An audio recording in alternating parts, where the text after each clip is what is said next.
Hi, everyone. We're going to start again. We have a great panel to start off the afternoon, and I'm actually taking myself off of the panel to make it even better because we've had a lot of energy conversation today, and that's my background and my passion. So our first forum is perhaps a little energy skewed, and we have other incredibly important sectors that I want us to be able to dig into this afternoon.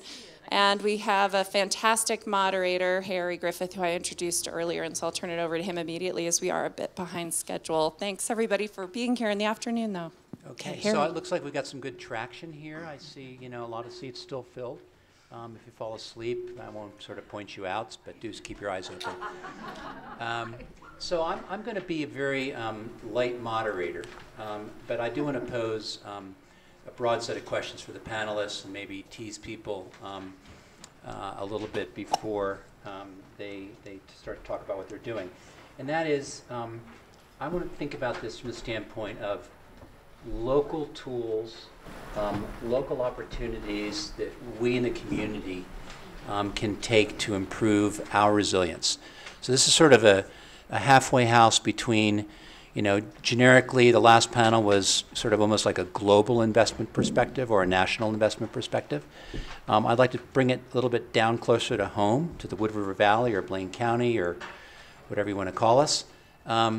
And I think we have some panelists here who have some really good insights at things that we could start doing or ways we could start thinking about resilience that actually would lead to action for us.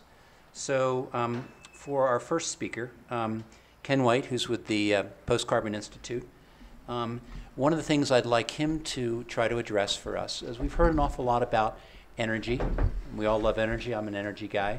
But we haven't heard about some of the other issues, less so about water, less so about some of the other things that we're interested in, whether it's health or resilience in education. But there's the softer side of resilience, which is about sort of the community, about people's lives, social side of things. So I'd really like to try to ask Ken to tease out some of those things which are less obvious. It's not about solar farms. It's not about water meters, but what makes a resilient community from a personal, family, humanistic standpoint? Sure, thanks. And I have two apologies. First of all, I'm going to read from notes a little bit because this is something we were working on at 5:45 on Friday before I got on the plane yesterday to come here. So I'm still getting familiar with the language that we've been negotiating within our organization. We're working on a community resilience framework to be published shortly. Second of all, to paraphrase Ronald Reagan, who famously said, "I'm here from the government and I'm here for help." That was kind of a mocking, I'm here to help, that was kind of a mocking reference. I'm here from a think tank, and I'm not here to bore you with wonky details and statistics. So please bear with me if I go there and kind of wave your hand and say, don't go there.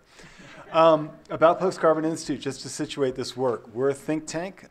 We've been working for 12 years on issues related to community resilience. And how we got there is we have a twofold mission. The first part is to look at the very macro trends in energy, sorry I said it, environment, economy, and social equity, and where those are headed, sort of a very big macro analysis. And then, strangely enough, our second part of our mission is where do we think there's the most effective action that can be taken? And that actually brings us to community resilience. That is, building resilience in individual communities like we've been talking about all morning. And so what I'm going to try and do now is kind of bridge those two and talk about why some of the things that you're practicing are very helpful and valuable and kind of situate them a little bit.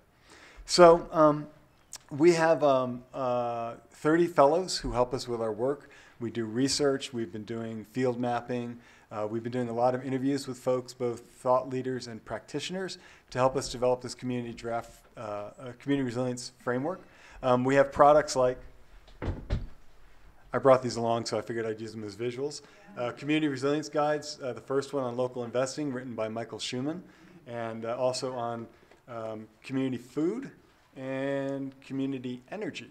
So I just wanted to wave those around, and the person who asks the best question will get a copy of these, so I don't have to take them back with me. In developing this community resilience draft, we went back and sort of tried to tease out sort of what were the macro trends and how could people respond.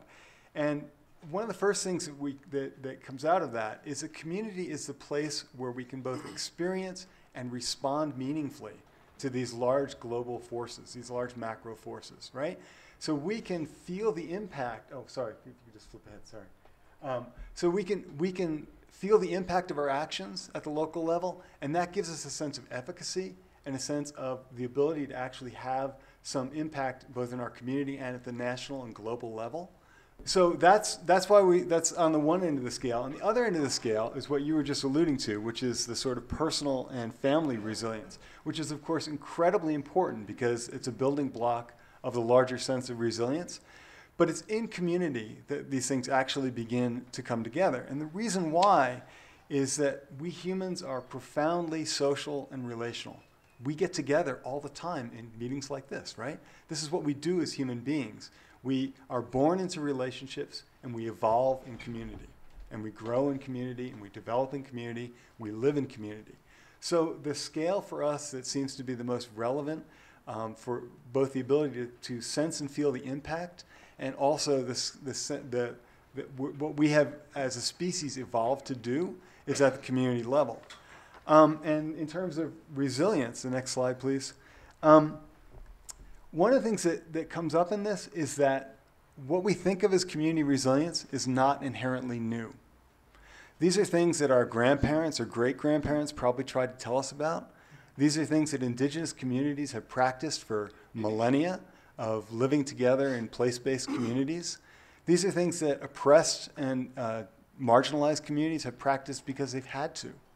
So this is not something where we're inventing out of whole cloth an entirely new category or an entirely new way of living. Yes, the times are changing, but there are practices and there are lessons that we can learn that can be applied in these changing times. So if the next slide, please. So if we put community and resilience together, we get this definition, which is the capacity of a community to maintain and evolve its identity in the face of both short and long-term challenges, while cultivating social equity, economic security, and ecological stability. And that sounds a lot like some of the definitions that have been bandied about here. We've talked about brittle systems, making them more flexible and adaptable. Rockefeller Foundation has done a great job of developing an overarching framework, and we've looked at several others. One thing I want to tease out about this, though, is that this definition implies a strong commitment to social, economic, and environmental justice. It's true that true community resilience is inclusive. It's also true that community resilience is built on strong relationships with other communities that are practicing resilience, and I know Astrid will talk a little bit about some ways that can be done. It's also very pragmatic, because if we don't build inclusive community resilience, we won't be able to survive long term. Short term, sure, we can do that. And maybe it'll work. But long term, we are going to need to be able to have all our capacities brought to bear, and we're going to need to be able to build relationships that last for generations so that we can continue to evolve and grow together. So one of the things we got out of our community resilience framework is these 6 characteristics. And I'll just start with the first one, which is people-centered. So this is where the social equity component really starts to kick in and the relational component really starts to kick in. The community has to envision together the kind of future it wants. So this goes beyond the sort of standard citizen participation in government or blue ribbon panels. It implies also that people are people, and by the way, corporations are not people. It implies that everyone is included. And it implies that this is an ongoing process. So the second one is systemic. And this is where we get back to those sort of larger challenges in energy, economy, equity, environment, pick your choice. And again, these are outside of any individual's community's control, but they're all interrelated. And beginning to push against any one of them, you have to think about the impact on all the others, as well as the impact on your region and sort of the national and global scale. So it's a really complicated process to try and be paying attention to the systemic aspects, but it's one that, again, is the only way we're going to move towards long-term sustainability as opposed to short-term interventions. So just from California, where I'm coming from, an example of how not to be systemic, we're talking about desalinating water as a way of dealing with our current drought, which sounds good, more water, right? But it's incredibly energy intensive and resource intensive thing to do. So we would be short term solving a water problem, but long term exacerbating an energy and a climate problem. So the next characteristic of community resilience is that it's evolutionary. So as Nancy was talking about earlier, resilience is a process of being and doing. It's not an end state. There's nothing set in stone because the conditions that we're going to be facing are not likely to remain constant. And we're already seeing this, and I know just talking to people who are from this region that you're already seeing it as well. You can't predict the weather from one year to the next. You can't know where the trends are headed. So if you begin to think about that and multiply the number of factors in that equation, simply saying, okay, we solve that problem and move on to the next one. No, it's a constant process. And just as no two communities, just as no two people are alike, no two communities will end up being alike in the solutions they implement. The fourth characteristic is transformational. And as I alluded to earlier, everything from governance to economic relationships to cultural patterns has to be open to change. And even in some cases, radical change. Because incrementalism is not going to solve the kind of large-scale problems that we're dealing with, systemic problems. The next characteristic is sustainable, as I've been talking about. Just an example of this that we see, if you take monocrops and plant them 200 miles north because you think you're going to outpace global warming, well, that might solve the problem for a couple of years of the climactic shifts, even if we don't know what those climactic shifts might do. They might yield more rain or longer dry cycles. But given the utter reliance of the industrial food system on fossil fuel inputs and on intensive water use, that's probably not a long-term sustainable strategy to continue to try and recreate the industrial food system. So the final one, and this gets back to the softer side of things, is courageous. No great work was ever accomplished without a vision that extends beyond our lifetimes. So communities will have to address how we got here. What are the injustices and losses that we've suffered? What are the challenges that we're facing? What are the future opportunities and what are the future uncertainties? And then build the kind of emotional and relational resilience, both at the personal level and in our relationships with each other, to begin to proceed anyway, despite the fact that these are very daunting challenges, and to do it with a sense of purpose and a sense of hope. So that's a very high-level overview of the community resilience framework that we've developed. Again, coming out of all this sort of wonky research into these mega trends, what it comes back to in the end is the human capacity for relationship and the human capacity to work together to address really big challenges that have generational long consequences. So I appreciate your patience while I've read through this because it doesn't sound like a very polished presentation, but we are in the draft stage, which is why I'd really welcome your thoughts and comments and questions about this.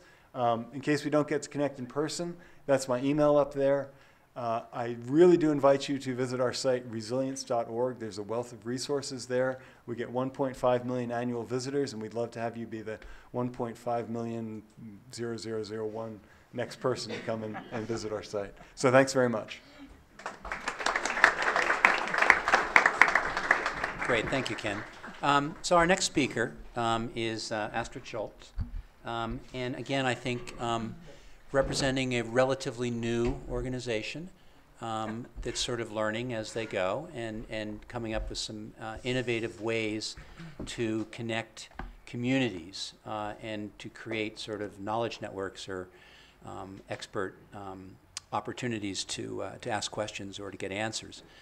So I'd like to ask Astrid, what do you think, what are some common links between resilient communities? How do you think that people can share or otherwise get lessons learned and apply those? What are some tools and mechanisms that will enable communities, whether it's ours or others that are sort of in the forefront of resilience, to make them better, capable, and adaptive for the future?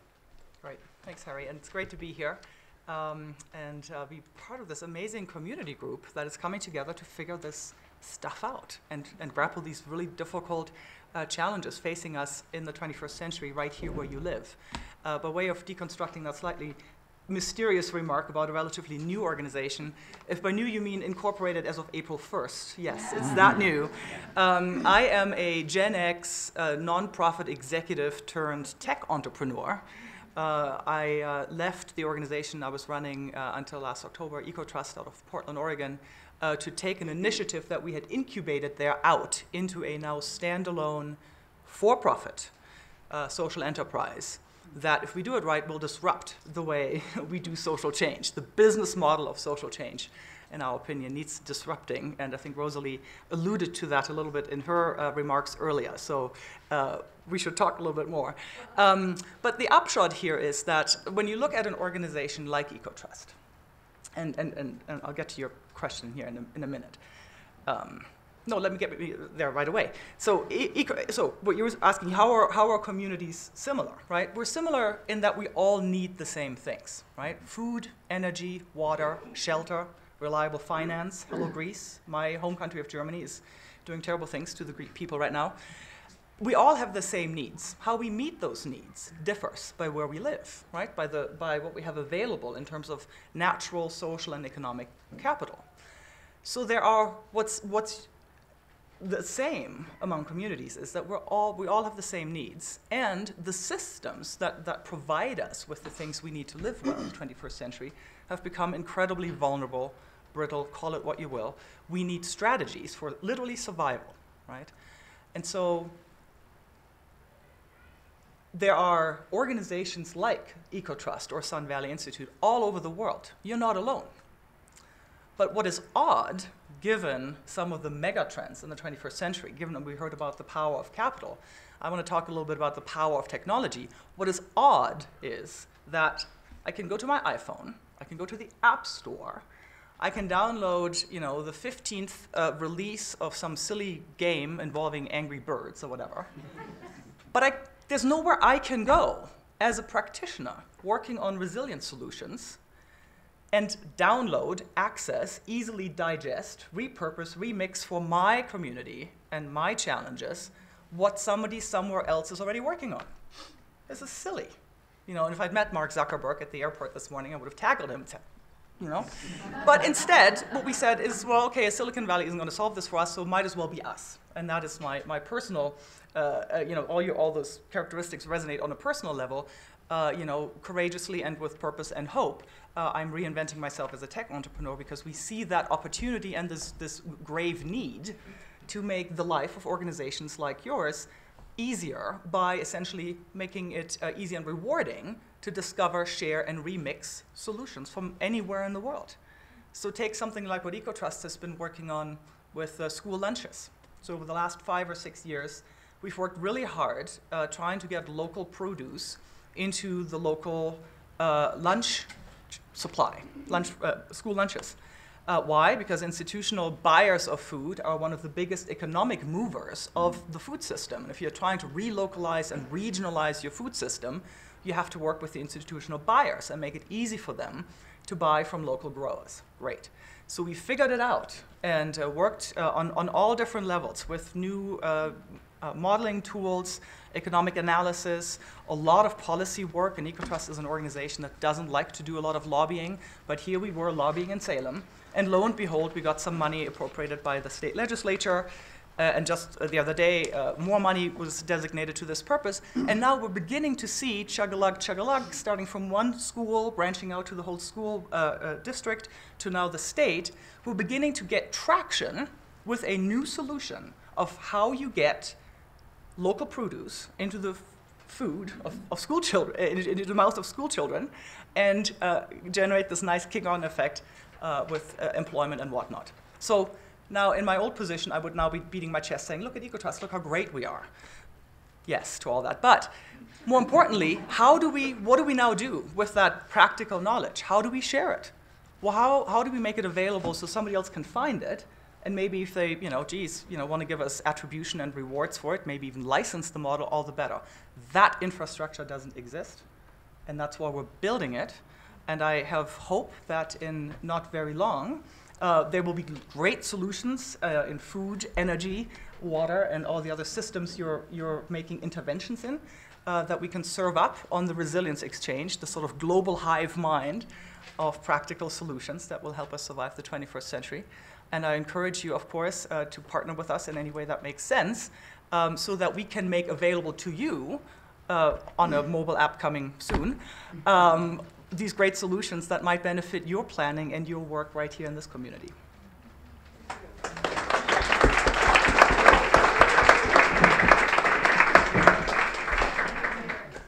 Thank you, Astrid. Our next panelist is Sean Penner. Sean is a professor at Boise State University. And Sean has been working on, am I going out of order? No, I'm just going off the list. I was going down the panel. Yeah, that's right. You get a few more minutes to relax and compose yourself. Anyway, yeah. Anyway, Sean is working on a very interesting project that Boise State has taken on, and it's I understand called Project 2050. It's a collaborative project across the entire university, and I think if we bring this down a little bit more locally to Idaho and think about what's happening at Boise State, what they're working on, it'd be very interesting to hear perhaps how this project or this program could be linked with things that we're doing or that other communities of our size and circumstances are working on. So with that, over to you. Thank you, Harry. So as a professor, I know that my first job is to not use big, weird words that no one understands. So I'm going to start with one. We live in a world that's the term that the scientists are using now is that our world has become non-stationary. And I think this is a really useful word because we're used to thinking about non-stationary worlds in terms of economies, and that is that they change over time. But now we live in a place where the climate is going to alter the landscape we live in a way that is going to be profound. And I think Sun Valley, I would argue this is probably the single greatest vulnerability that this community faces, and indeed all of Idaho. And we are, in order to do something about that, we need data about what the future looks like. And we're interested in trying to partner with Sun Valley to try to create that data. And so just returning to Cory Booker's statement this morning about in God we trust, but if you want anything from me, bring me some data. And we'd like to participate in that. We'd like to help you all create the data you need to make good decisions. And we've recently launched a fairly large initiative focused on exactly this topic. That is, we're trying to build the capacity at Boise State and also at the other institutions in the state, University of Idaho and Idaho State University, to study what we call human environmental systems. So trying to understand better how the coupling of our activities and the natural world work together to create these synergies, which ultimately lead to change into the future. And if we want to be resilient, we need to have some kind of vision of what that future might look like. Right? And so we are tackling this kind of impossible problem, really, of trying to peer into the future and give you all the tools to make good decisions now so that you can prepare for that future. And so I just wanted to start by, and I was going to be really short just because it seems like there's a lot of us. I just want to kind of give you a couple hypothetical questions that I think we'd like to work on. So you are, as a community, face a very, I think, uncertain future. And I think that there's questions that you would probably like to know. For example, you would like to know whether in 2050 you are going to have enough snow to ski on, right? You would like to know the answer to that. You would like to know, for example, more specifically, maybe we won't have enough snow falling out of the sky, but could we make snow? Is it going to be cold enough in the winter at night to make snow? There's a bunch of questions like that you would like to know. We talked about this morning that someone mentioned the efforts to try to revegetate in response to the fire. People are going up there and planting trees. Well, it might be good to ask yourself what kind of trees we should plant. right? Because a tree grows for 50 years or 100 years. We will have a different climate in 50 years. We should plant a tree up there that can still survive under those conditions, right? We would like to try to solve that problem. What else? We'd like to know, obviously you'd like to know, what is the fire regime going to look like in the future? And again, we're not all knowing, but we would like to try to figure out ways of predicting what that future might look like. Lastly, coming back to the last two talks, one of the things we're really interested in, as well as understanding these kind of the physical side of the picture, is we are really interested in trying to figure out what you guys as a community will look like in 50 years. Because ultimately, as the demographics of the valley change, your values will change and your priorities will change, and those things will ultimately dictate the decisions that you make. I want to end with just a quick kind of small story from the current project. So we're working in the Treasure Valley right now, and you could go to maybe the last slide. That's hard to see. Not there. Go back.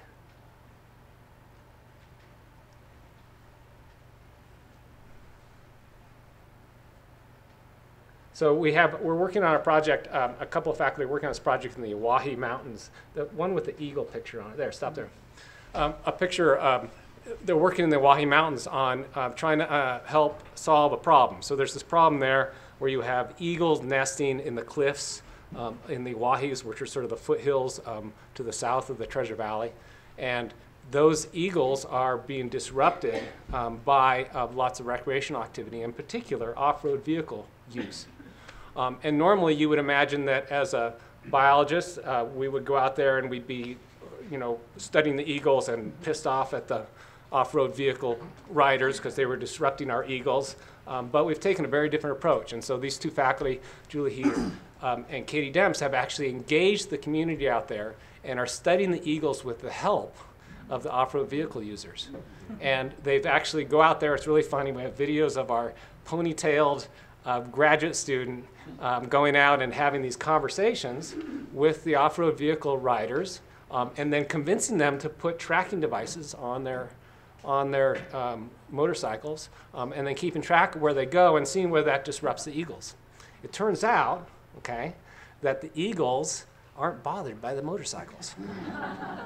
They're bothered by the motorcycle stopping. Mm-hmm. Yeah. And so there's a solution, right? But because we sort of engage in a way, we could come up with a solution where we just say, look, in this little section, let's just make this a non-stopping section.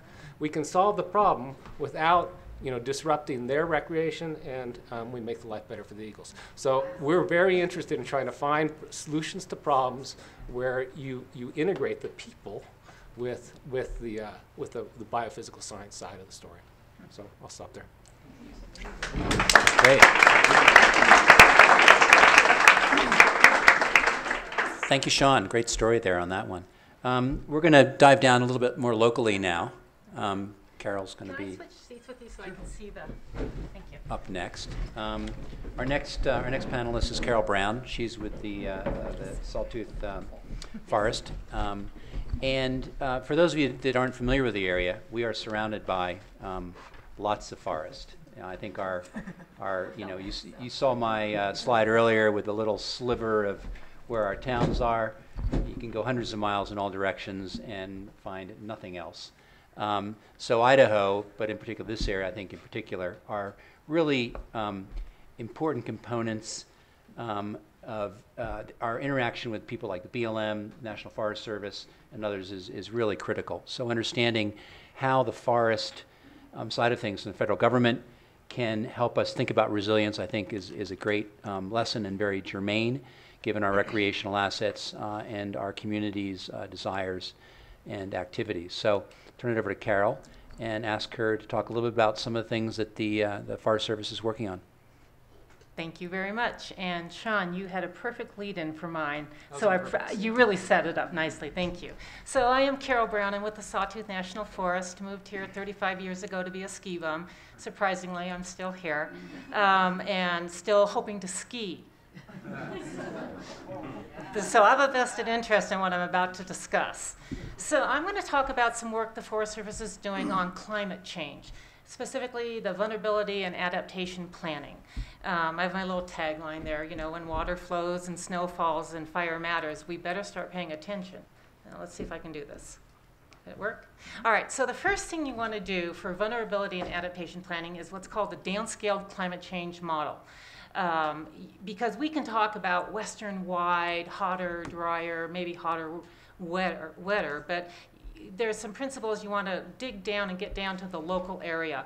And we are so fortunate in that in the Big Wood River and the Little Wood River already, we've had a downscaled climate change model done for us. So if you were to go search the web and just put in the words Big Wood climate change model, John Stevenson was hired to do this through some water users, you will find this web page well worth your time to go see.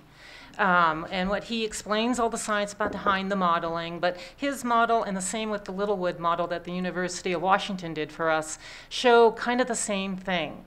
Generally, high confidence that it's going to be getting warmer in those models. So the question is whether it's going to get warmer 3 to 5 degrees in 50 years or 10 to 13 degrees, but high confidence in the warming piece, less confidence in the drier, but still predicting more drier. So you want to do that first because you want to know what's going to be happening with our climate in your region. So after you do that, then you want to start to assess how are the resources vulnerable to this climate change. And this is a pretty big process we've undertaken. We're doing the Forest Service is doing it for the Intermountain region right now. It's already been done for what we call our northern region, Montana area. The Pacific Northwest has already been done in areas in that area.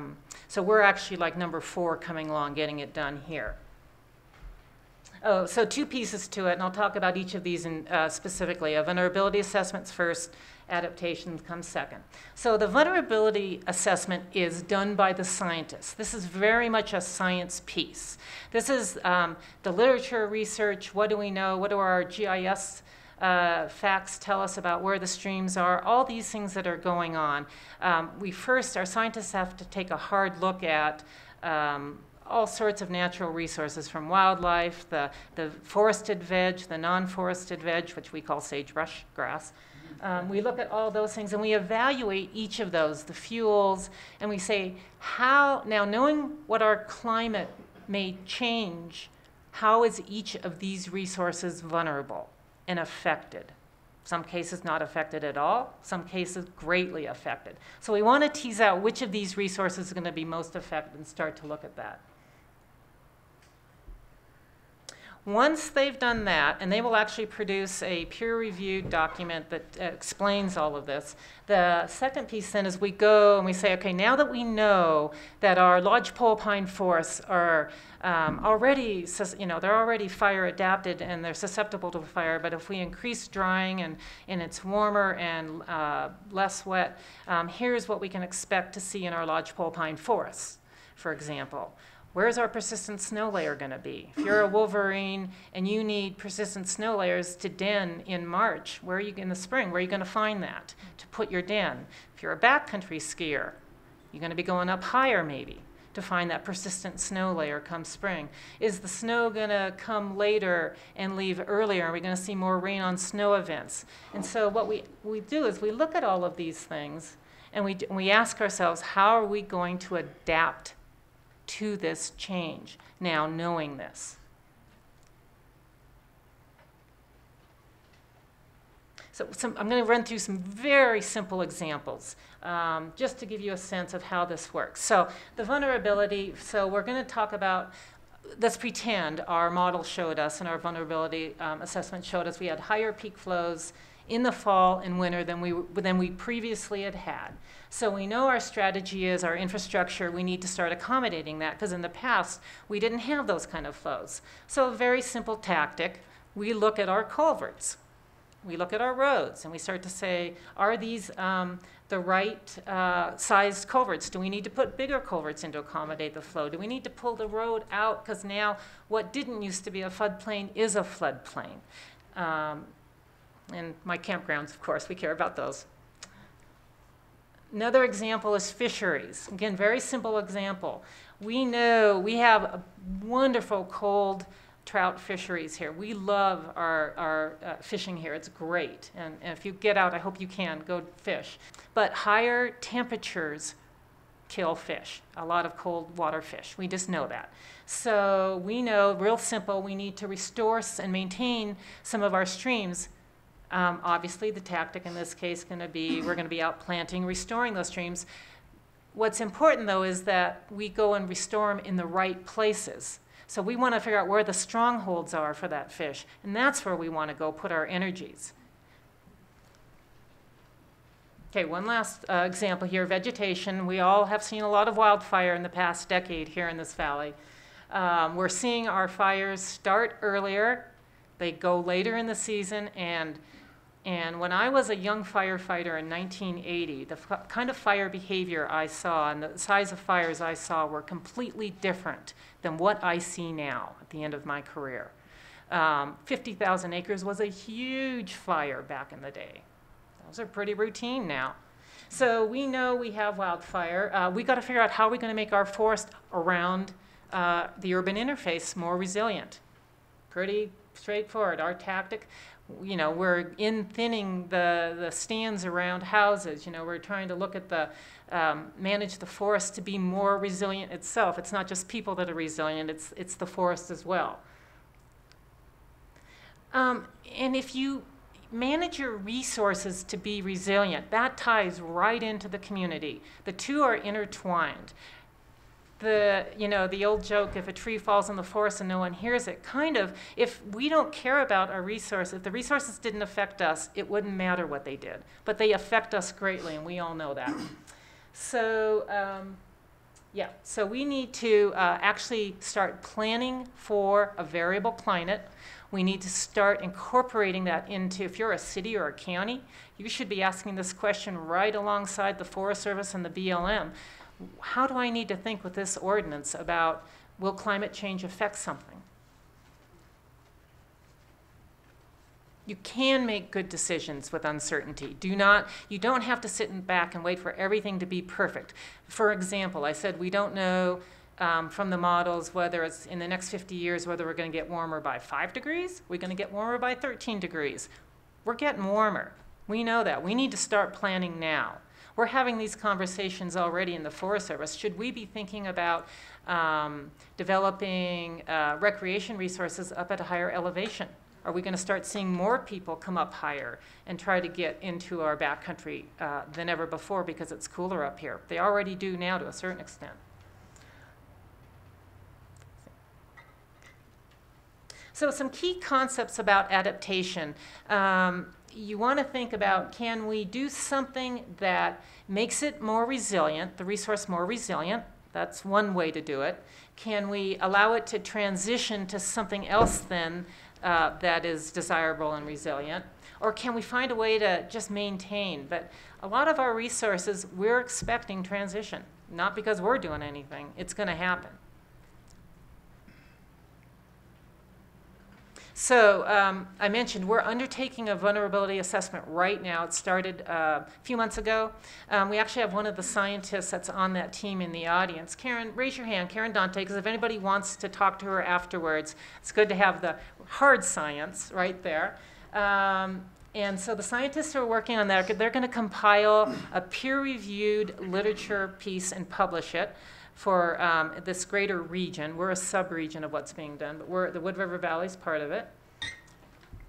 And then next comes the adaptation planning, and that's where the community can get involved. So they will hold meetings all around the region where they're doing this. I'm working hard on persuading them to hold one here, not just Boise. And that's where we all come together and we start talking about, okay, if we're going to have lower water flows, what does that mean, community? Do we need to have more water storage cities? Do you need to provide for more water storage? Do we need to have better ordinances relative to our water use? You know, those are the kind of questions we need to be talking about now. Because again, the natural resources don't just sit by themselves, they affect you. Oh, that's it. So, okay.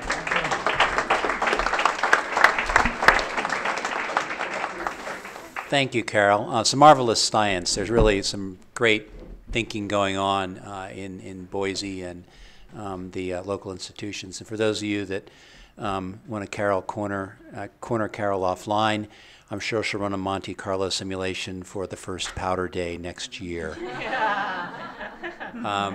With that, I'm going to turn to Jim Keating, who's going to, Jim is the head of the Blaine County Recreation District, or BCRD as we call it. Jim has been engaged in a lot of our recreational activities and opportunities across the community. Jim's also a member of the 5B Restoration Coalition, which is what we've asked him to talk about. That's a group that really was formed on the backside of the fire a couple years ago, and I think it's a great example of a community in action to say, what can we do to avoid the next one or to ameliorate its impacts. So, Jim. Hi, everybody. How we doing? We good? Little gut check? Shake it out?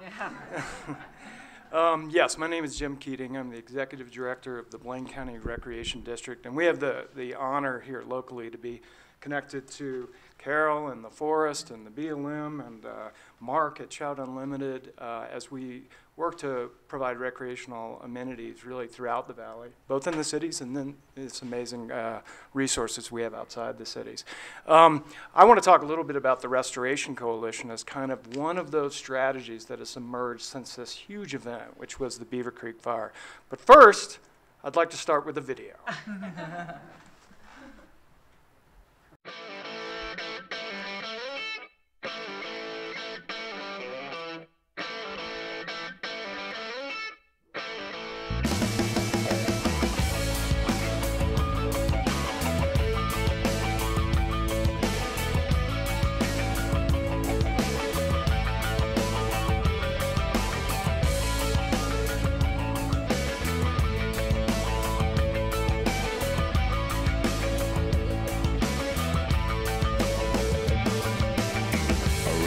Never come with a warning. A revolution never sends you an omen.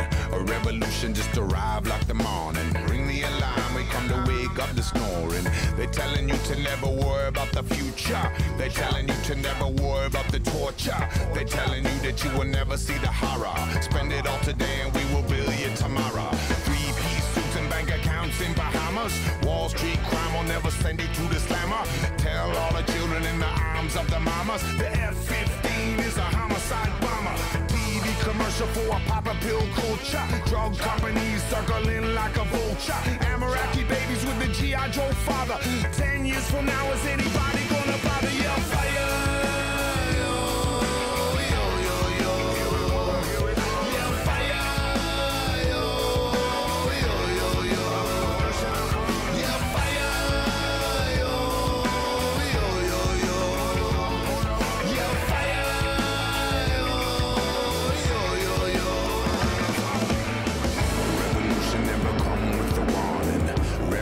Never sends you an omen. A revolution never come with a warning. A revolution. Everyone addicted to the same nicotine. Everyone addicted to the same gasoline. Everyone addicted to a technicolor screen. Everybody trying to get their hands on the same green. From the banks of the river to the banks of the greedy. All of the rich is taken back by the needy. We come from the country and we come from the city. Play us on a record, you can play us on a CD. All the shit you giving us is fertilizer. The seeds that you planted, you can never brutalize. Tell the corporation you can never globalize it. Like Peter Tosh said, legalize it. Girls and boys hear the bass and the treble. Rumbling the speakers in and make you wanna rebel. Throw your hands up, take it to another level. And you never ever ever make a deal with the devil. Yeah, fire.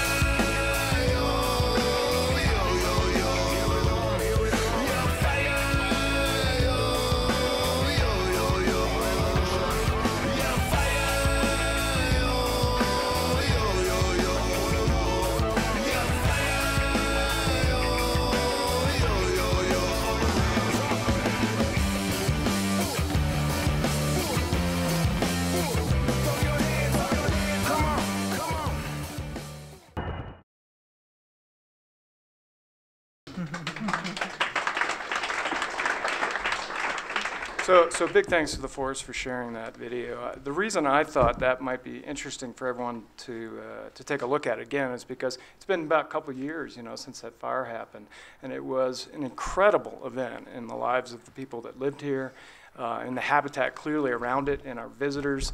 And I think that video gives you a little sense of scale, too, as we sit here and talk about these events and these impacts to resilience, to see that kind of physical impact that was all part of our lives 2 years ago.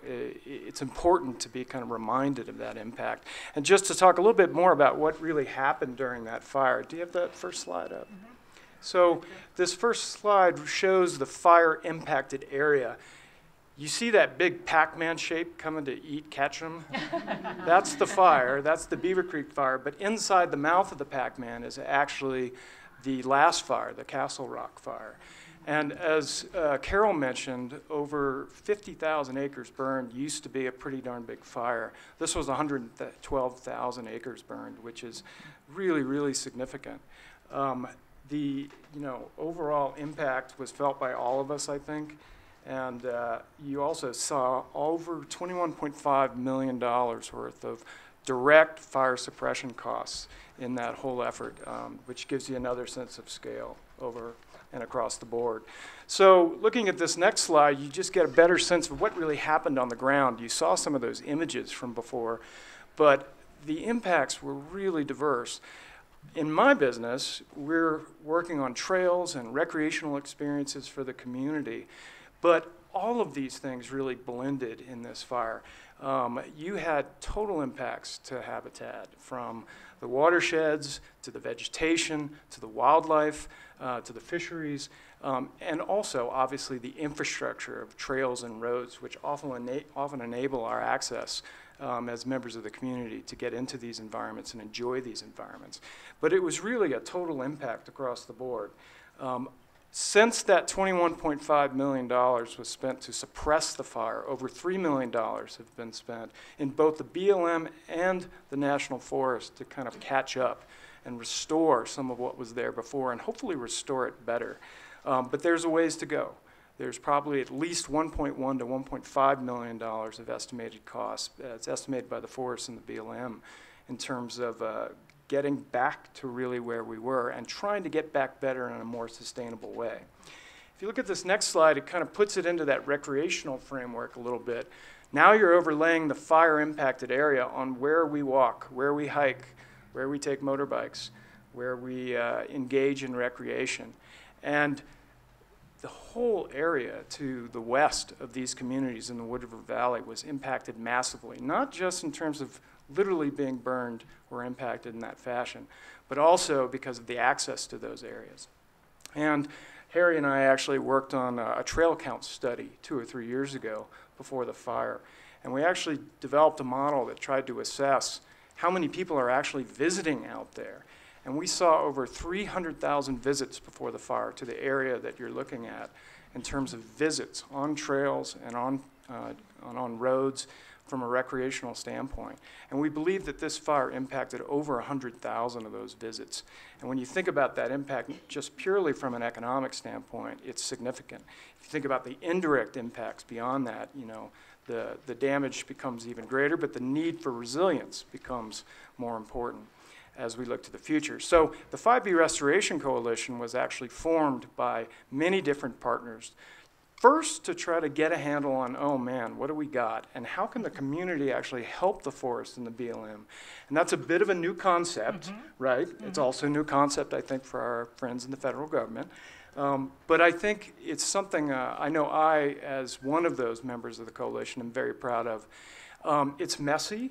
It's hard. You've got lots of different people at the table. And when I say lots of people, lots of varied people at the table.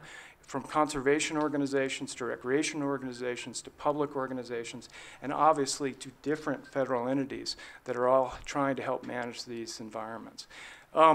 What's been exciting about it is that for the first time, collectively, those groups are trying to get together to try to help restore. So far, I mentioned over $3 million has been brought to bear to try to restore and do some of these things. But there's some other notable examples, I think, that have been spurred on and assisted by the by the Restoration Coalition. The first one is over 1,000+ hours of volunteer time, and that's from 5 to 6 different organizations that have dedicated volunteer resources to come and engage in restoration directly. The second is sharing and pooling resources. So what does that actually mean? That's sharing big pieces of equipment, sharing headcount in some cases, developing cost share relationships so that more efficiently and more effectively and more quickly you can bring the right resources to bear to do some of this important work like restoring culverts and bridges and trails.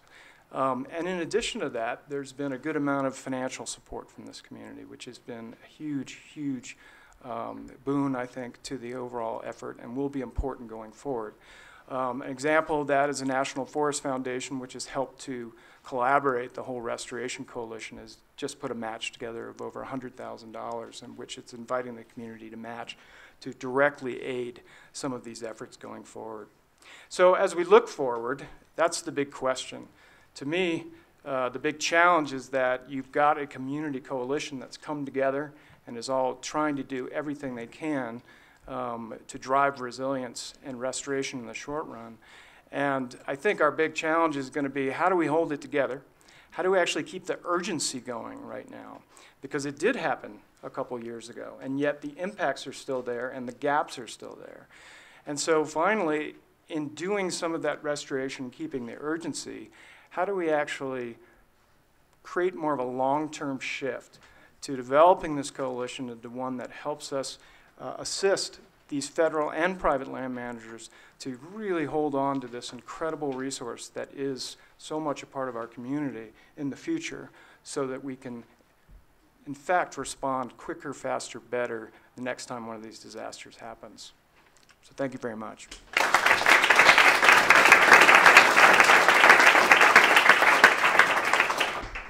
Thank you, Jim. So our last panelist is Mark Davidson. Mark is a director and member of Trout Unlimited. And Trout Unlimited is engaged in activities across the U.S., but I think more focused on some of the western states. Mark's going to talk to us a little bit today about the Idaho Trout Project. So I'd love to hear your thoughts on how Where's that your video? Yeah, I don't have any video, I don't have any technology, so I apologize. Got a fly rod? Yeah, I got one of those. Too many. I guess a few observations I'd like to make first. It was raining just a second ago. I want everybody to know that we're still not in the clear as it pertains to our water. We've got a ways to go yet to really get to a system where it's that deals with the kind of situation we're going to be facing into the future. The other thing is I want to make this a little interactive here to start because what I'm going to talk about is important you understand the geographic context of water in the Wood River and how it relates to where we are right now. So how many of you have or know where Shoshone, Idaho is? So you've all either bussed down there, driven the Twin, or something. So you know where I'm talking about. Our watershed, our water that we generate in these mountains around us actually serves a much broader community than you see as you drive up and down the Wood River Valley. It sustains an entire agricultural community, essentially from Richfield, Dietrich, Shoshone, and into Gooding. So this is a very important component when we talk about water, sustainable water, and water management into the future. The other thing to remember as you're thinking about water, and I'm not going to talk about trout, just so everybody knows. Water and trout go hand in hand, and so we need cold, clean water. I presume most in this audience would understand that. So as you think about water in Idaho, we're a prior appropriation state, and that essentially means first in time, first in right. That's another pretty important concept when you're thinking about how water is managed throughout the watershed. And many of the senior water users, if you will, are downstream of us, down in that Shoshone area I was talking about earlier. And so from a conservation standpoint, and a lot of times we think, well, that's actually good.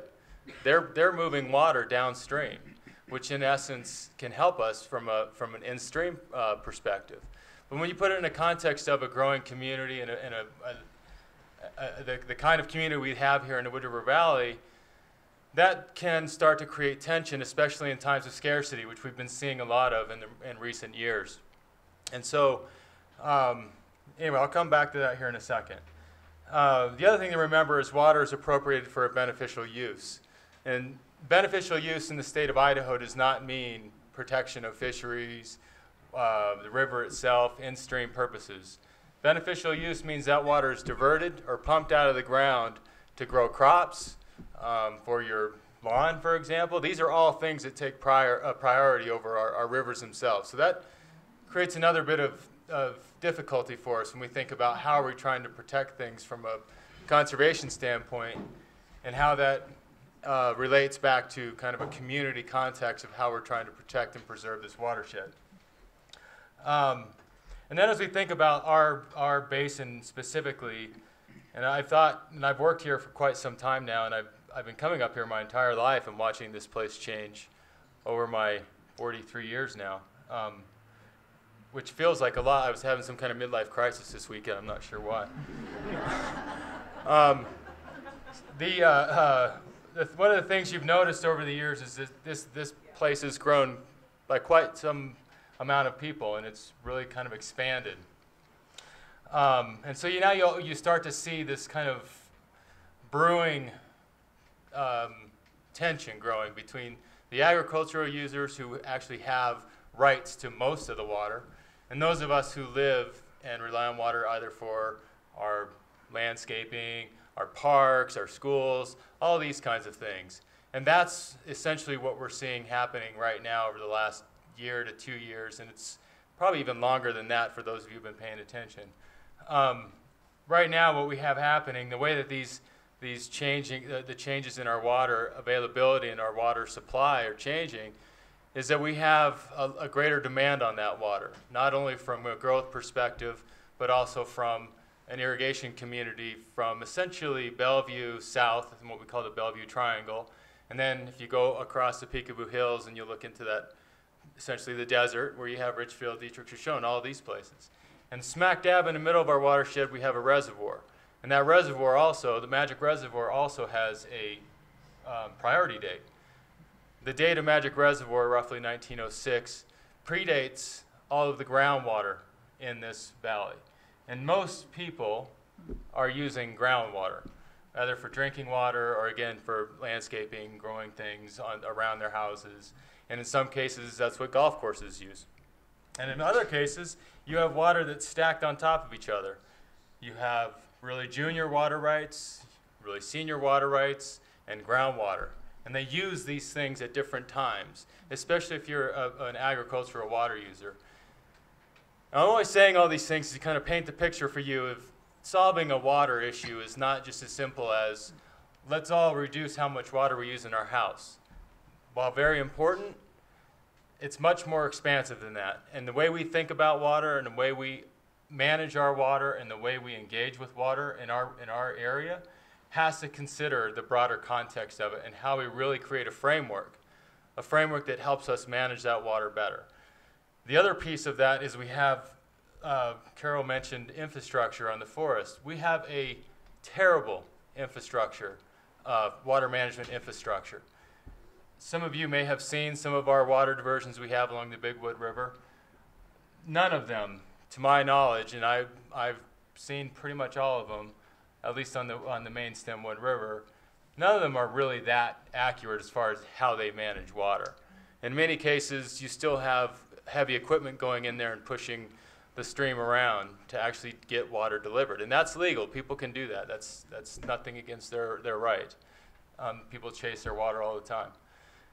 We need to improve our infrastructure of how we actually can manage and manipulate that water according to different priorities and different needs as identified by a broad community.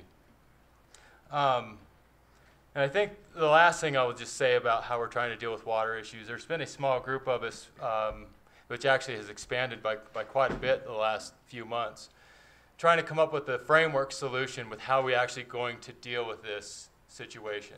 Because as we've seen, and some of you might have seen in the Mountain Express in the last months, last year or so, we have a water call from the water users in the Shoshone Basin, or in the Shoshone area, Gooding area, on our groundwater rights in this area. We have another thing that's coming at us called conjunctive management. The state is looking to manage surface water and groundwater as the same thing. And that's new to us. That will be new to us. And that'll be a big challenge to figure out how to actually manage that water. As a result of that, within the Wood River watershed, so in essence, the Bellevue Triangle North, there's been the formation of groundwater districts. There's going to be 2 in our valley, one in the southern area called the Triangle Groundwater District, and then the one in the north that's being formed currently called the Galena Groundwater District. These groundwater districts get formed to, in essence, deal with water calls from more senior water rights. And there's a whole range of ways that that can be dealt with. But in essence, when you think about water, the currency is water and money. That's what it is. And that's essentially what you have to realize as we start to think about what solutions look like. The thing that we have been focused on, a group of us now have been focused on, and that includes Trout Unlimited, Nature Conservancy, Wood River Land Trust, Idaho Conservation League, Water District 37, which this is part of Water District 37, the Water Master, and a number of other interested parties throughout the community, is that we've tried to identify like what is this community about, and how can we together as a community, and I'm not just saying the Wood River Valley, this is where we include the people in Shoshone. The farmers and ranchers down in that part of our watershed really matter to creating a solution.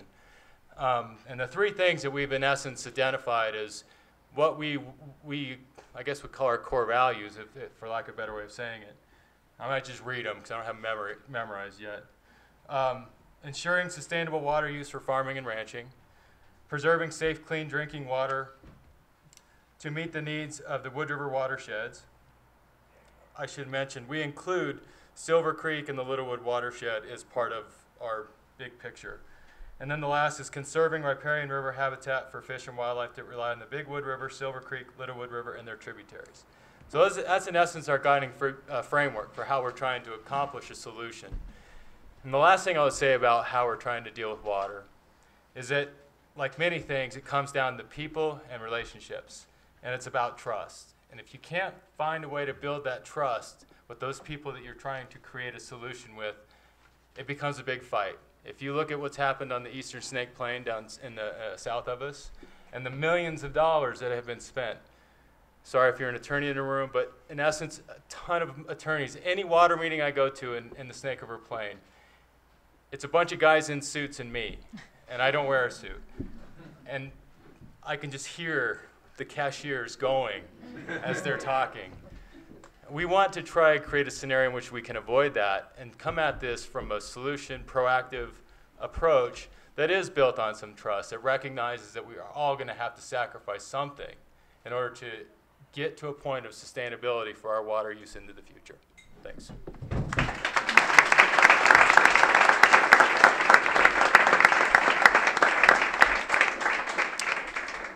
Thank you to Mark and all our panelists. I think I'd like to open it up for questions to the audience. If you have any questions of our panelists on any of these issues, would love to hear from you. Thanks. So to what extent, and this is to Mark, are the South Gooding, Shoshone area water users receptive to the idea of working together? I mean, versus just claiming we have these rights, you guys are out of luck. And to that respect, I know there's a study that's being proposed to also look at methods for more efficiently conveying the water and things like that. And I was hoping to hear a little bit more about that as well. So kind of two parts. You talking about the groundwater modeling effort, or what are you talking about as far as the study on? I had heard that there was a study that had been commissioned by the municipalities and the water districts around here to look at water usage, and that was separate from the USGS model. If there is, I'm not completely familiar with it, so okay. I apologize. Okay, no worries. There's about then the other 20 one. different studies going on. Okay. But I will talk to the first thing you said. Just to illustrate the point, I grew up in Jerome, Idaho, which is south of here. And you probably don't know where Jerome is. If you go into Jerome County, if you go into Jerome, Idaho, there's still on the billboard, it says a great place to live and shop. Just so in case you get sick of this place, you can go down to Jerome. Growing up, we talk about the Wood River Valley as not being part of Idaho. Now, I live here now, so I'm kind of a turncoat, I guess, to some of my Jerome County brethren and sisters. But I think that's something really important to recognize when you're talking about south of Peekaboo Hills, and even in the Bellevue Triangle to some extent. And so within that, we're trying to find, there are always people within that community that want to find a solution. They don't want to have to fight this out. They don't want to spend their money on attorneys when they really just want certainty. They want to have some idea of what's going to happen into the future. And so there has been some very small reaching out across the table. I've been meeting with that water district, the Bigwood Canal Company folks for quite some time now, trying to build some of that trust I talked about earlier. There's 3 of those guys that are pretty respected irrigators, pretty respected farmers from that country who are involved in our solution framework, if you will. So it's a bit of a stare down right now. The cities are looking at the irrigators down south saying, well, we're not going to sit, we're going to build up our war chest. And that's what they're seeing down south.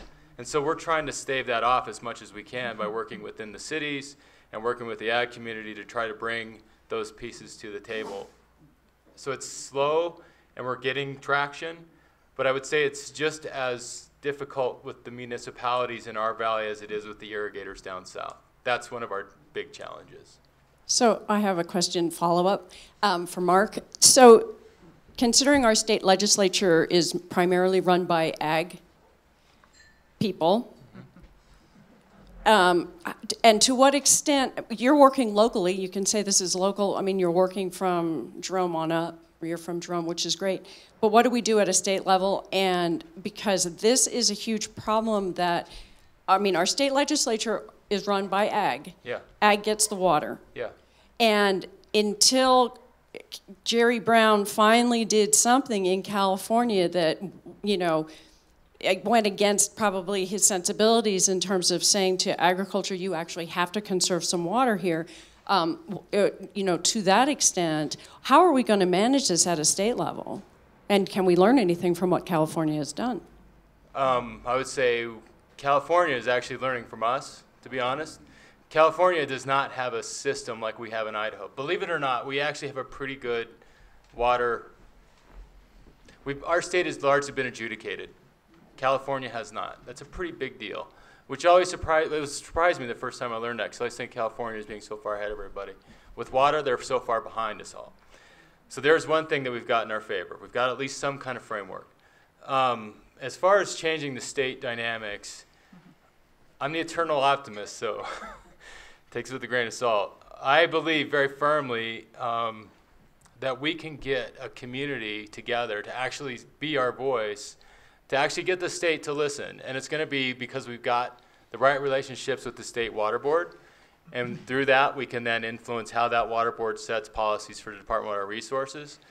And we have one of our local representatives, Michelle Stennett, Donna Pence, are very interested in seeing us solve this problem. So I think, to answer your question, it's about having the community say what they want. That's what will change it. It's not going to be we're going to go to the state and try to get them to change it. We come up with something that is inclusive of all of us, and we take that to the State House. I hate to pick on Mark, but we're going to give it one more shot. So I got an answer, Brian. Yeah, I know you do. You've got. So a number of individual speakers on the panels today, which have been excellent, of course, have talked about growth. But I want to talk about growth in a somewhat different light. We're coming out of the recession. You've seen some graphs in terms of economic recovery. You've seen all the new buildings go up. You've seen permitting. We heard at the CSI conference that, Mark, you attended, and a variety of people here attended as well, that in the Wood River Valley, the average per person, man, woman, and child consumption of water per day is 700 gallons. We need to look at growth. We need to look at sustainability in terms of being able to deliver water for these different uses. Now, we're fortunate in Idaho, just as you say, compared to California, where we have a lot of experience as well. Idaho knows what its water laws are. when IDWR and the Water Board begin to actually enforce conjunctive management, and the folks here, when we're talking about these communities, with 5, 10, 15 acres, many acres of which are irrigated, frankly, illegally, because there's no right other than the half acre under the 1862 Homestead Act, right? There's going to be an accounting, right? Why in Blaine County are we permitting a single additional home? Now, that may be an extreme view, but if we don't have the supply, but we increase the demand, that's starting to sound a little bit, and with apologies to Carol, whom we're very lucky to have had for 35 years in this forest, you know, that sounds like a little bit of federal government accounting in terms of our national fiscal policy. How can we continue to grow in this county and even remotely talk about or be honest in our discussion and assessment of resilience if we're increasing the demand for water? We can't. It's the short answer, Brian. Thank you, Mark. I have a complete WAG, all right? It's not a swag, it's a WAG. I don't know, for those of you who know what that acronym stands for, you'll get it here in a second. But I think in my estimation, and looking at it on a very coarse level, we need to reduce our demand on our water supply by at least 30%. Now that includes agriculture, that includes development, that includes the whole thing. Somehow we have got to reduce the demand. That comes through conservation, that comes through fallowing programs, that comes through drying up acres, it comes through a number of different things. But we've got to do all of these different things to actually accomplish that goal. Whether it's 30%, I don't know. So that's just me looking at the numbers and thinking about the context of the watershed. Any other questions? Just to kind of combine Carol and Sean, perhaps, is there a timber industry living, and are they part of the solution to resilient forest management? Did you say, is there a timber industry solution? Living. Living. Certainly, this forest is not a timber forest right around us here. You know, and in the Pacific Northwest, they would laugh about our little lodgepole trees. But certainly, we have post and pole sales, and what we do when we thin out, often we will contract out with a small-time logger to do post and pole removal or firewood sales. So, to the extent that it's a living for a very tiny group, yes. We do a lot of the work ourselves. Yeah. Okay. Sean? I don't think I need to add anything to that. Okay. Great. So I'd like to thank our panelists and our audience. I think